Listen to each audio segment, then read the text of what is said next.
আমরা বিএনপির পরিবারের রোমান ভাই, মিথুন ভাই 1-2 দিন পর পর আমার জিসানের আমার খবর নিছে। আমার এই ছোট ছেলের 2টা সার্জারি হয়েছে, সম্পূর্ণ খরচ আমরা বিএনপির পরিবার বহন করছি।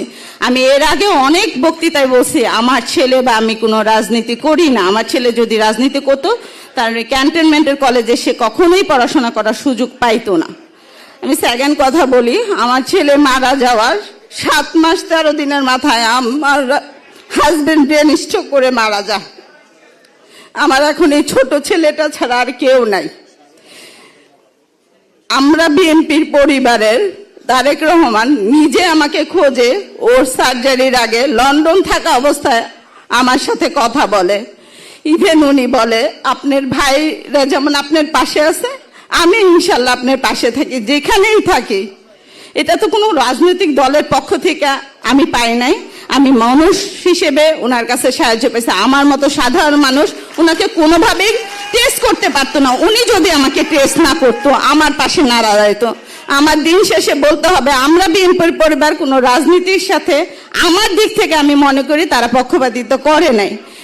আমি বিগত 17 মাসে ওনাদের কাছ থেকে যে সাপোর্টটা পাইছি, আমি আমার কৃতজ্ঞতা বোধ থেকে, আমার দায়িত্ব বোধ থেকে, আমার আনুগত্য থেকে আমার স্বীকার করতে হবে আমরা বিএনপির পরিবার ভবিষ্যতেও আমাদের এই শহীদ পরিবারের পাশে ইনশাল্লাহ থাকবে।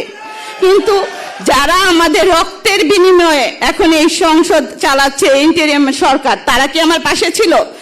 আমার ছেলে চিকিৎসার জন্য আমি স্বাস্থ্য উপদেষ্টার কাছে 3 দিন গেছি। আমার এই অসুস্থ ছেলে নিয়ে একদিন সকাল 9টা থেকে 4টা পর্যন্ত গেছি।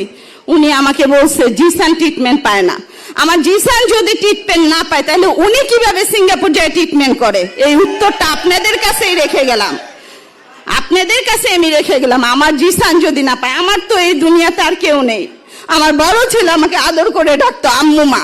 আমি ওর সাথে রাগ করলে বলে কি আমি তোমাকে একবারে 2টা মা ডাকি।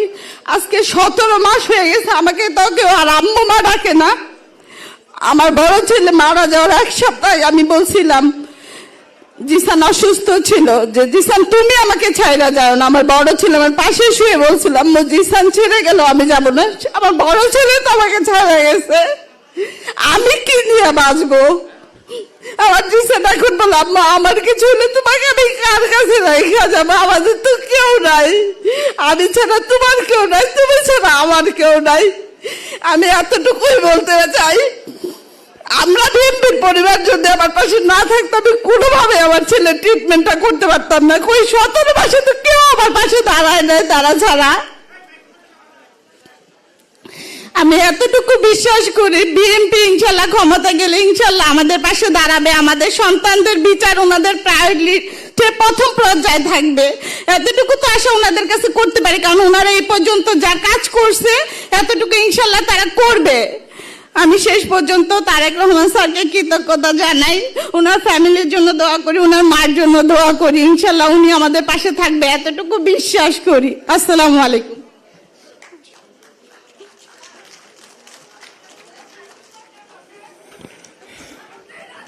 এখন ধন্যবাদ। এখন আপনাদের সামনে বক্তব্য রাখবেন শহীদ শাহরিয়ার হাসান আলবির বাবা আবুল হাসান আলবি।